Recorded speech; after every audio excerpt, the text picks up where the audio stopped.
Hey guys, it's Noah from Noah's Lawn Care and Repair Services. It's been just short of a year since I've posted anything. It's because I've been getting a job to pay for fixing vehicles and whatnot, including my 1992 Chevy Silverado, my Dodge Salis, my 2001 Pontiac Grand Am, my four-wheeler, my dad's builds, my buddy's builds, including my buddy James's Impala. It's a 2004, I believe. 3400 needed head gaskets. So for this unit here, has a rod knock. It still has that rod knock. Let me show you real quick.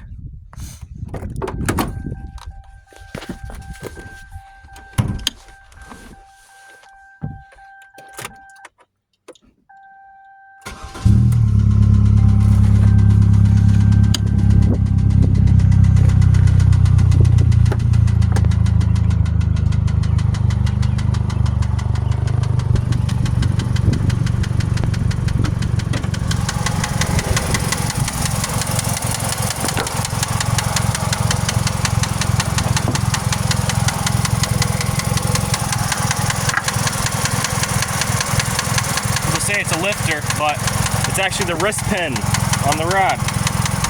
I redid the bottom end. I'll get over here so you can hear me more. I did the bottom end bearings, crankshaft, and the rod bearings, and all the gaskets under there, an oil pump assembly, including the oil pump guide, timing chain guides, lifters. I did not do the lifter holders for the ld9, but I rebuilt it pretty well. I also put brand new fuel lines in it. The return, the feed, and the evap line itself that goes back to put pressure to the tank. I redid that. New thermostat. A little bit colder of a thermostat. And so far it's been running a lot better now that I fixed the fuel system and whatnot, but still has its quirks here and there. Sometimes it'll run better when it's hot. Sometimes it'll run better when it's cold. It just does whatever it wants, I guess. But it's kind of good on gas. I welded a cherry bomb to the back of it. You can tell it's got a misfire still. Slight misfire. And I welded a cherry bomb on there. I want to gut the cat so badly. I also put some primer on there. It's already rusting again. But this was just short from $1,500 to $2,000 to redo, just to not do the rings and the wrist pins, which was the only thing I didn't do. That was the bad things. Cylinder 3, I think it's 3 right here. 1, 2, 3, and 4. Okay, yeah, that sounded, wow. 3, 4, 3, 2, 1. I think 3 right here.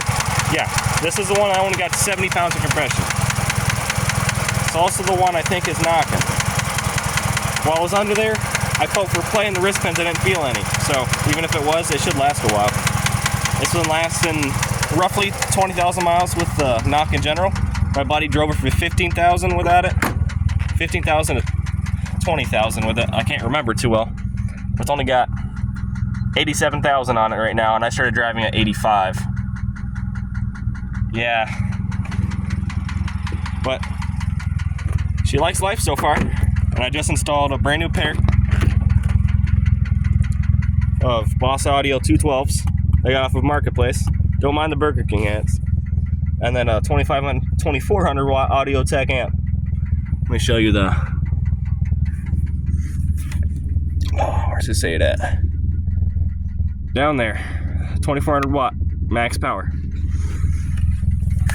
They sound pretty terrible. Right now, I can't run 2400 watt. This is really skinny wire the guy sold it with me with, so I want to get like at least a 1500 watt cable set up, 4 gauge, so I could run some bigger power through it. And I want to get rid of these as well. Cheap little connections. Disgrace. That's actually fine. It worked, obviously. Oh, when I had on the lift, it bent my door jams. Not my door jams, my fenders. I don't know how it did. I think I might have bent the unibody. It don't matter. And it's also got an Apple CarPlay radio. Other than that, that's all I've done to it, except for install a PA system, which I can just stick out the window and yell at people if I want to. It's ran in the fuse block here off of the 10 amp fuse. Pretty much, yeah. I spent a decent amount of money on this thing already, and just a little over 2,000 to 3,000 miles on it. And everything here is built using Rock Auto parts. Maybe some here and there off of local parts store, especially for the oil filter and whatnot. But Rock Auto's done a pretty well job of having parts supplied for the ld9, which is pretty rare as it is. Well, because they all are kick the bucket.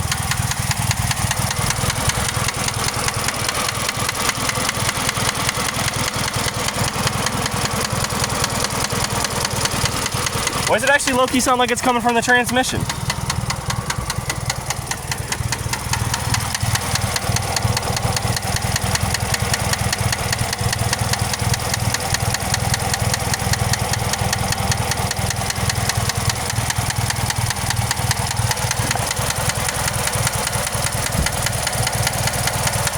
Yo, I might be tweaking. I'll figure it out eventually. But I was super pissed once I did the top end and realized it wasn't a lifter tick. I was super mad. When I did the bottom end, like, oh, maybe it's just a rod knock. Let's change the rod bearings. Nope, still not that. But it stuck my hand in the boat. But my whole class signed it at 4 County. Big thanks to Ethan Davenport and Charles Parks and Gabriel Bowers for assisting me and giving me a hand on some things. Really big help. Really good class. Oh, you got the Roll King battery too. Other than that, it runs pretty minty. It's got a code right now for an evap leak.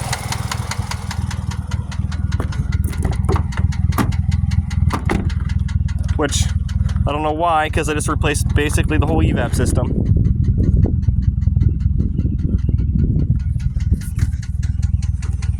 It's a decent little car.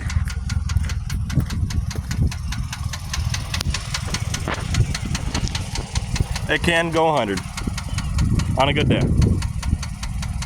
I don't like to at all though. I don't really beat on this thing much. I just got bored one day. I'm like, let's just push it a little bit. I really want to know what that knock is. I want to know. I want to know. All right, y'all. Thank you for another one. This should be all of it. I'm gonna be going off of break here soon. 30 minutes. 30 minutes of grace. Good to be back after a year. Hopefully I'll be recording some decent content in Rock Auto.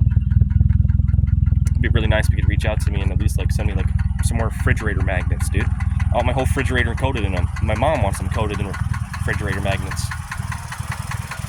That made no sense. We want the refrigerator coated in Rock Auto magnets, not the refrigerator covered in refrigerator magnets.